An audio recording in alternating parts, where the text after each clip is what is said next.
Hello. हाँ hello. हाँ जी, बताइए। हाँ जी गुरु जी, अनुभव ये हो रहा है नहीं नहीं, मुझे पहले अपना कि नाम तो बताइए आप। जी जी, मेरा नाम पंकज खंडूड़ी है और मैं पौड़ी गढ़वाल उत्तराखंड का रहने वाला हूँ। अच्छा, उत्तराखंड। जी अच्छा पंकज जी, क्या करते हैं आप? जी गुरु जी, अभी तो कुछ नहीं, बस ये लगा लीजिए मजदूरी करता हूँ, कभी कहीं जाता हूँ कभी कहीं जाता हूँ। अच्छा इसमें जी। मतलब ऐसी जॉब भी है नहीं मेरी।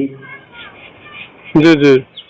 तो जी, तो गुरु जी मेरा आपसे जिस प्रकार संपर्क हुआ, उसके मैंने आपको अपनी परेशानी बताई। उसके बाद आपने मुझे इस साधना के बारे में बताया कि ये साधना कीजिए जिससे आपकी जो परेशानी है ये दूर हो जाएगी। जी जी। तो उसके बाद मैंने आपसे संपर्क किया, आपसे साधना सामग्री मंगवाई। जी जी। उसके बाद मैंने पहला अनुष्ठान किया जो 21 दिन का रहा मेरा। जी जी। तो काफी अच्छा अनुष्ठान रहा, काफी मतलब अच्छे अनुभव हुए। तो अनुभव ये हुए कि जब साधना स्टार्ट की, तो पहले दिन दूसरे दिन तीसरे दिन तक तो जी मुझे कुछ हुआ नहीं। जी। उसके बाद फिर आत्मविश्वास मेरा टूटने लगा कि शायद ये होता है नहीं होता है। तो फिर मैंने आपसे संपर्क किया। जी उसके बाद आपने मुझे कहा कि कंटिन्यू रखिए, आपको अनुभव जरूर होंगे। जी। तो जैसे ही मेरा एक हफ्ता क्रॉस हुआ, जी उसके बाद ऐसे लगा मुझे हल्का सा जैसे पायल की आवाज, हल्की जी। सी, बहुत जी हल्की सी। लेकिन मैंने इस पर ज्यादा ध्यान नहीं दिया, मुझे लगा हो सकता भ्रम हो सकता है मेरा। तो मैं अपनी साधना आगे कंटिन्यू करता रहा। तो जैसे मुझे 10-12 दिन गुजरे, उसके बाद स्वप्न में मुझे बहुत सारी स्त्रियां, जैसे मैं तालाब के किनारे बैठा हूँ तो बहुत सारी स्त्रियां मेरे आस पास घूम रही है। जी। तो उसके बाद फिर जैसे मेरा 15वां दिन क्रॉस हुआ, तो उसके बाद ऐसे लगा जैसे किसी स्त्री ने जबरदस्ती मुझे अपनी तरफ खींचा हो। स्वप्न जी देख रहा हूँ मैं, जबरदस्ती अपनी तरफ खींच के मुझसे मतलब शारीरिक संबंध बनाने की कोशिश की। जी। तो सर मैं बहुत ज्यादा विचलित हो गया। उसके बाद मैंने आपको फिर अगले दिन कॉल किया कि गुरु जी मेरे साथ ऐसे ऐसे हो रहा है, तो क्या किया जाए। तो उससे आपने कहा कि आपकी साधना बहुत अच्छी जा रही है, आप जी कंटिन्यू आप करते रहिए। उसके बाद जैसे 17वां 18वां दिन गुजरा, तो ऐसे जी। लगा मुझे जैसे कि कमरे में कोई है, मेरे अलावा भी कुछ है कमरे में। जी। जी लेकिन फिर मैंने ज्यादा ध्यान दिया नहीं। फिर जैसे 19-20वां दिन जैसे ही मेरा गुजरा, जी। उसके बाद मुझे भयानक स्वप्न आने शुरू हो गए। जी बहुत ही भयानक स्वप्न, जैसे मैं पहाड़ों से गिर रहा हूँ, जी। जी नदी जी। में बह रहा हूँ और मैं जी कह रहा हूँ कि बचाओ बचाओ, लेकिन मुझे कुछ सुन नहीं रहा। जी। जी फिर जैसे ही मेरा 21वां दिन गुजरा, उसके बाद मैंने हवन हवन किया, जी। जो भी है जितना मुझसे बन सका, प्रसाद वगैरह ये सब कुछ किया। तो जैसे ही मुझे 21वां दिन गुजरा, उसके बाद 21वें दिन की रात को जब मैं सोया, तो मुझे ऐसे लगा जैसे मैं अपने बिस्तर में न सो के किसी जैसे मखमल का गद्दा या फिर फूलों का बिस्तर, जी। उसमें जैसे सोया होगा। जी जी। उसके बाद मेरे सामने सर की तरफ दाएं साइड बाएं साइड मतलब लड़कियां ही लड़कियां, लड़कियां जी क्या जी। इतनी मतलब खूबसूरत लड़कियां कि शायद ही कोई ऐसे संसार में होगी मेरे देखने में, जी बहुत ही जी। ज्यादा।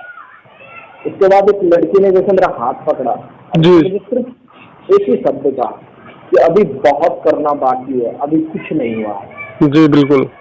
गुरु जी जो 21 दिन के जो मेरा ये अनुभव था, जी। ये मैंने आपको बताया जो मैं 21 दिन बैठा था, और अभी। अभी मैं फिर से बैठा हूँ कल जी से। जी। तो अब जो इसका आगे अनुभव होगा वो मैं आपको बताऊंगा। कल कल आपका कल 7 तारीख था ना, 7 हाँ जी, हाँ अक्टूबर जी, जी जी जी 2021। तो जी कल और आज में कुछ एक्सपीरियंस हुए हैं, अनुभव हुए हैं आपको?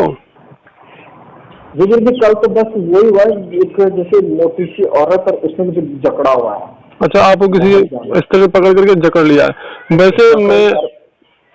जी मैं आपको ये बताना चाहूंगा, जी जो आपने पिछले अनुष्ठान में लास्ट में जो एक्सपीरियंस हुए हैं आपको, जी जी अनुभव जी हुए हैं कि आप पहाड़ से गिर रहे हैं या पानी में बहते जा रहे हैं, तो आप बचाओ बचाओ चिल्ला रहे हैं, आपको कोई नहीं बचा रहा है, तो इसके समझ लीजिए, इसके जो अर्थ होते हैं, मतलब जो होता है, जी देखिए पहाड़ से गिर जाना या जी जल में बह जाना, दोनों का अर्थ तो एक ही है, लेकिन दोनों का नजरिया अलग इसलिए है क्योंकि पहाड़ से गिरना आपके साधना में रुकावट और अवरोध को दर्शाता है। इसका मतलब होता है कि आपकी जो साधना है वो आगे खंडित रहेगी। खंडित से तात्पर्य यह है कि आप चाह के भी नहीं कर पाओगे, आपकी साधना में अवरोध आएंगे। और जैसा कि आप स्वयं समझ रहे होंगे कि आप इतने दिन की गैप करके फिर दोबारा स्टार्ट कर रहे हैं। और दूसरा जो पानी में बह जाना है, तो यह हमारी काम इच्छा को दर्शाता है। मतलब हमारी जो साधना है वो कंप्लीट होने के बाद में आप जो है जो जो सांसारिक व्यवहार है, काम वासना के प्रति आप जो है आकर्षित होने की आपकी संभावना रहती है।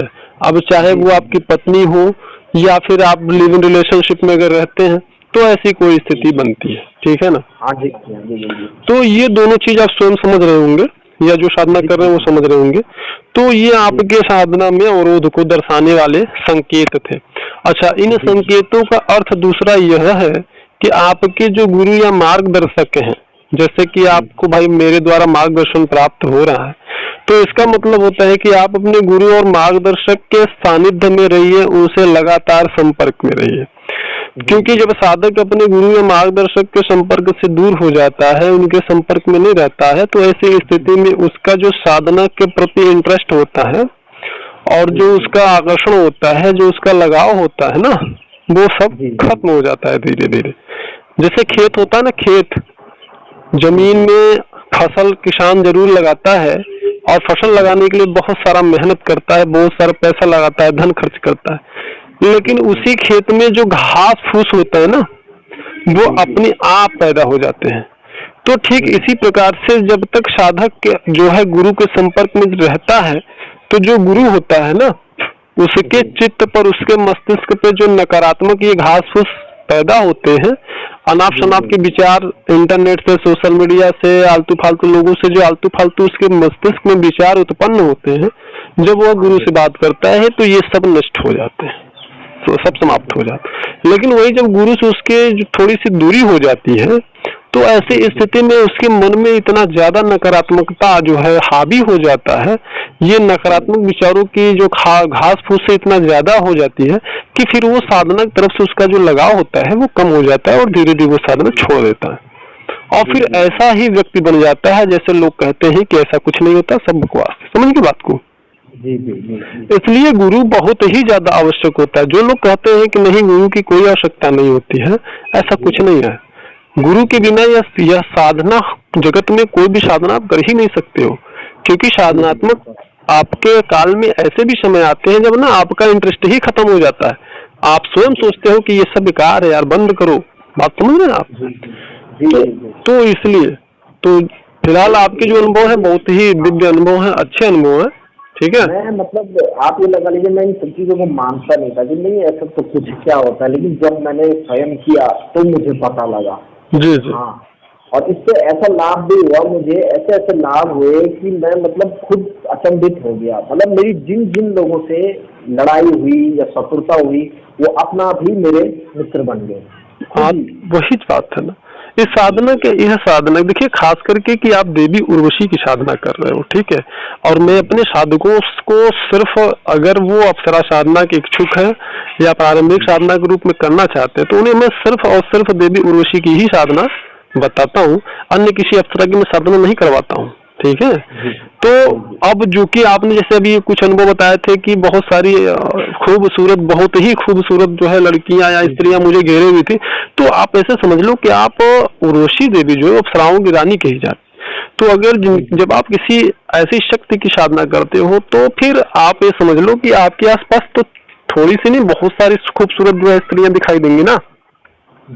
और दूसरी बात यह है कि जो सभी अप्सराएं हैं वो सब मिल करके जो कर सकती है, वो सब चीज जो है उर्वशी देवी अकेले कर सकते हैं। अब चूंकि भाई जो भी रास्ते पे मैं चला हूँ, सिर्फ मैं वही रास्ते का आपका मार्गदर्शन कर सकता हूँ, तो इसलिए मैं ये साधना साधकों से करवाता हूँ, समझ रहे ना। ठीक है, आप लगे रहिए और साधना करते रहिए, संपर्क में रहिए, आप निश्चित रूप से सफल होंगे, ठीक है।